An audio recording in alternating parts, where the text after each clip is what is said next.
So you can see that this Yavuz Sultan Selim is the best ship we have. Yeah, by far. Although these battleships are quite good. They're second. Abdul Qadir class. Interesting. Well, and yeah, this light cruiser is the third generation 6.6. Yeah, we got the first generation 3.3.1.1. Yeah. Well, it's help. The help has cometh. Let's enjoy it. So how's our descent doing? Not all that great, but it's going down slowly. Our battalions, artillery battalions, are being produced, and United Kingdom went with "there's nothing we can do" and declare war on Ottoman Empire. Okay, that's historical, I think. Third Order, 5th Colorado has arrived in Hakkari. Yes, so we now have the cavalry here. The infantry is still approaching. Oh, I wanted to see... Yeah, the regular infantry has speed of 6, while the cav has speed of 8. Well, that's not such a huge difference. I would expect different, but still. The British naval mission leaves the country. During the reign of Abdul Hamid II, from 1876 to 1909, the Ottoman Navy was hardly supported. This changed when the Young Turks came to power. The majority of the Young Turks was pro-British, so much that in 1909, not German but British experts were invited to expand and modernize the fleet. The head of the mission was also commander of the entire Ottoman fleet. The heads were Admiral Douglas Gamble, 1909 through 1910, followed by Admiral Hugh Pigott Williams, or Pigott, I think it's Pigott Williams, 1910 through 1911, and then by Admiral Arthur Limpus, 1912 through 1914. As the transfer of the German ships Goeben and Breslau was almost completed, Admiral Limpus was withdrawn from the supreme command of the fleet and shifted to the Ottoman Ministry of Navy. A month later, on 9 September 1914, the German Admiral Suchon was appointed commander of the Ottoman Navy, and the British naval mission left the Ottoman Empire. So Minister Arthur Henry Limpus is no longer available, and the naval mission returns home from the Ottoman Empire. Events happens for the British. Okay, Admiral Limpus is no longer our chief of navy, and I think Suchon will be.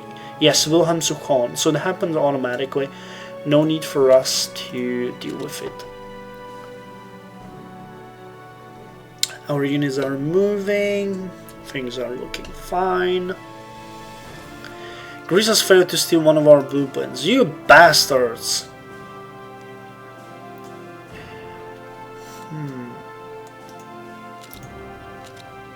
I liked you better when you weren't such douchebags, Greece. Do we have a province here?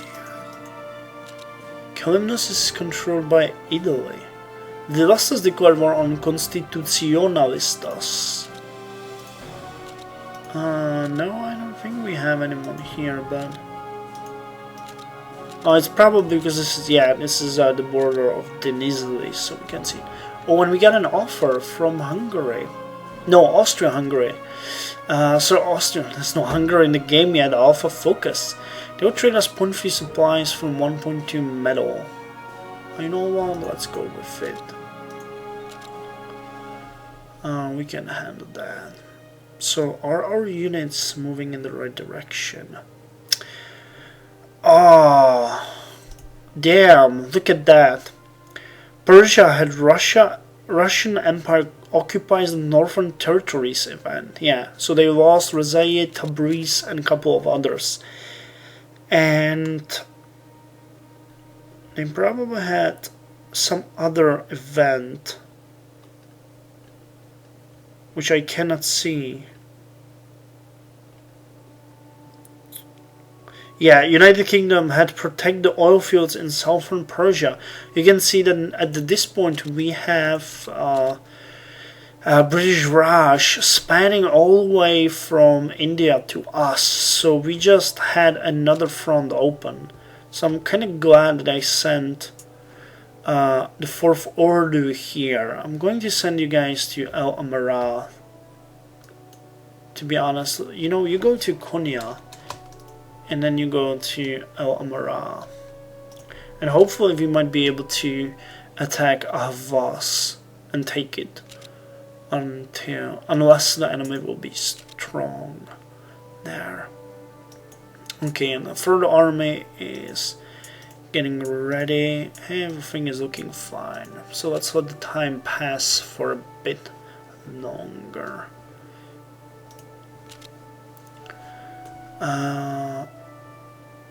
So how's... oh yeah, look at that. Switzerland already lost Zurich, and the Germans are one step away from taking Bern. Yeah, the war is happening. Wow, and they are just pummeling Russians. Just took Lodz. And I think that the Austrians have moved as well. Yeah, we don't have to worry about them sending forces to our border.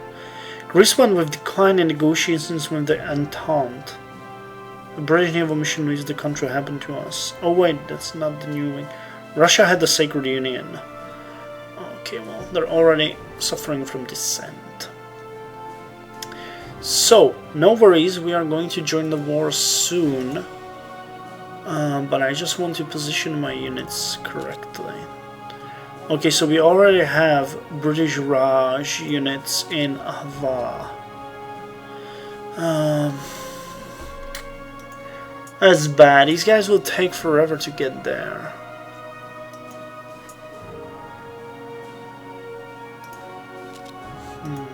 I don't want to use El Amara.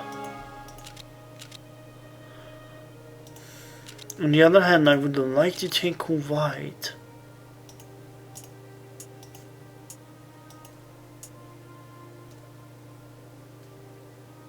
Well, what I could do is I could send the 2nd Army Corps of the 4th Army to El Amara to protect the border there. Persia offers us 1.6 energy and 0.1 supplies for 0.1 money. Okay. We dig energy. Everyone is moving, so things are looking fine here.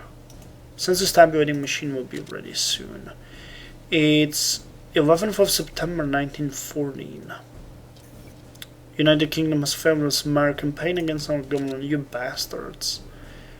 Why do you hate me? I haven't done anything. Okay, we have a lot of units in this area, but I'm not willing to pull them out yet. Savahil Savulma is... God damn it. You bastards! Smear campaign against our government. Douches. Austria-Hungary will trade us 0.3 supplies for 1 point metal. Okay. I'm happy with that. Supplies are important. And what do you want, Bulgaria? Point... Okay. We got a lot of money, I think. Okay, how's our economy doing? Who are we upgrading? It's kind of weird.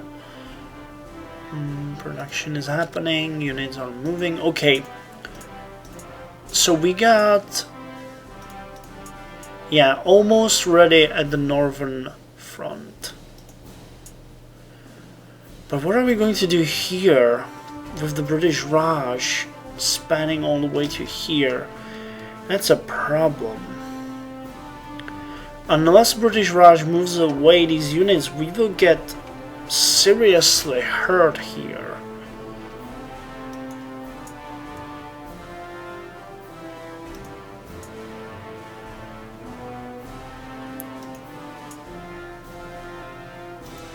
We don't really have a good defensive position here. Okay, and we got a census tabulating machine, so what are we going to do next? You know what, let's go with the automated defeat Tamuel. We still have no blueprints, so this should be as good as anything else for now.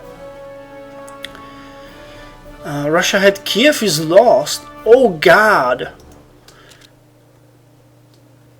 Well, historically Russia was getting seriously hurt at this time, but I was not aware it was this bad.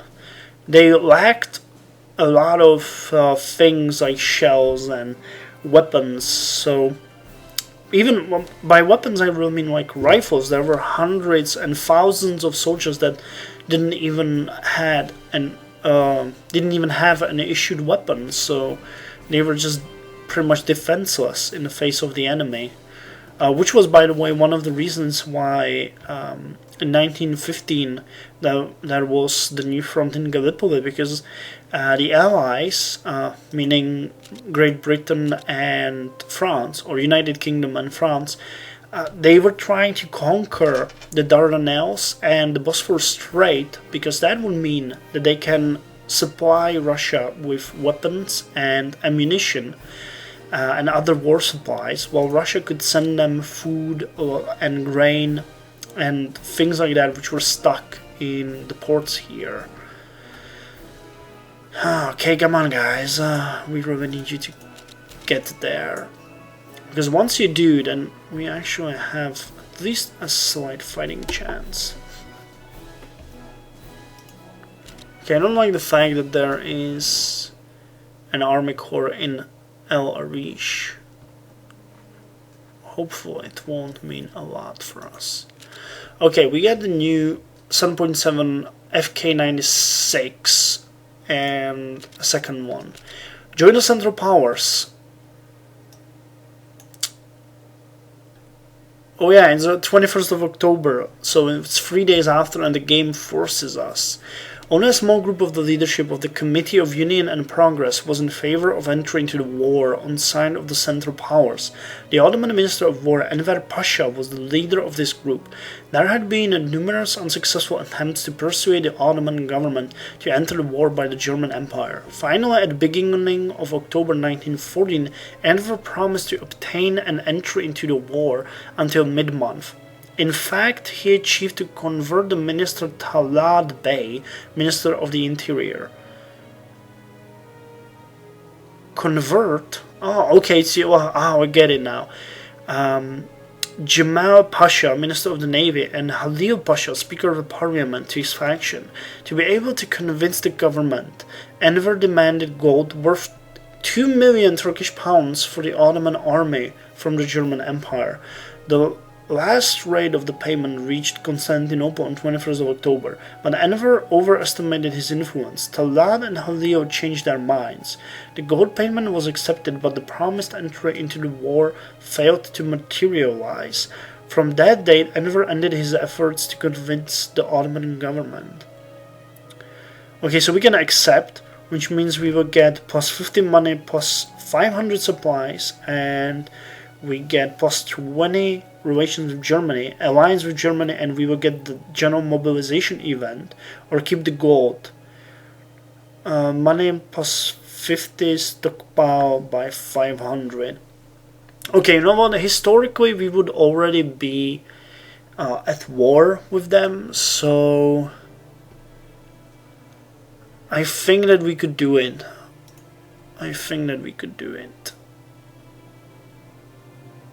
Okay, let's accept. We just got the general mobilization event. I'm not sure. I don't think we have to. So at this point, our country has enacted general mobilization. This is the standard wartime measure. All men between 20 and 45 to 50 are mobilized unless necessary for the war in civilian life. All reserve units are activated. Of 1 million citizens, approximately 113,000 serve in your armed forces at any time. Your forces receive a shortened training and your economy is running less efficient. Okay, I don't want that at this point. Yes, because we can enact partial mobilization. That's what I'm going to go with. I think that that's going to hurt us less. United general mobilization. No. Hold on, I want to check if we are... Okay, yes, we are at war. So let's look at how things are. Yeah, so Switzerland is completely defended by French troops now. I'm not sure if there are some...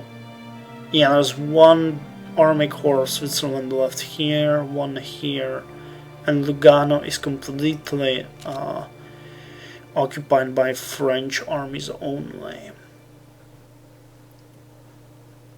On the Russian front, things are looking very good. They made breach and they can just continue towards Kursk, so we can expect Russia to fall very soon. Okay, now we need to look into things. First things first. Okay, we got everyone ready, so let's unite these guys. Okay, first Ottoman Army Corps is not what I want you to be named. This is going to be 3rd Army, 5th Army Corps, for 5th Kolordu. And you guys will immediately move towards Baku, while the 4th Kolordu will move to Rezaye, and we will now assault Kars. Wait, hold on. I need to enact the partial mobilization first. Partial mobilization. Out of 1 million citizens, approximately 33,000 serve in your armed forces at any time. Your forces receive an average training. New trained units no longer benefit from peacetime quality training, and your economy starts to feel the initial effects. Policy mobilization set to 7, currently is 5. Stockpile of supplies will skydive. Immediate manpower will be changed by quite a lot. And we get no dissent. That's the important thing, because I think that if we enact general mobilization, we will get, yes, +5 dissent. But we would get a lot of extra manpower though. Well, we shall see if that's necessary later on. So partial mobilization now. Okay, the reserves are here, which changes all of our units to 100% of their strengths. And we have received about 80 manpower. Well, that's not that good, but okay, still something. So you guys are moving towards Rezaye, and you guys are moving towards Baku. Okay, now, what am I going to do with you? I'm going to send you into attack. This is going to be our main attacking force, and you guys will support their attack. You are moving to Rezaye, which is okay, but the 3rd Army will move to Erzurum and command from there, because that way we will get a bonus to Rezaye units as well. Here, well, we got a unit in El Arish, so that's kind of bad, but this unit is not currently in supply. What do you mean? They should be in supply. How's our economy looking?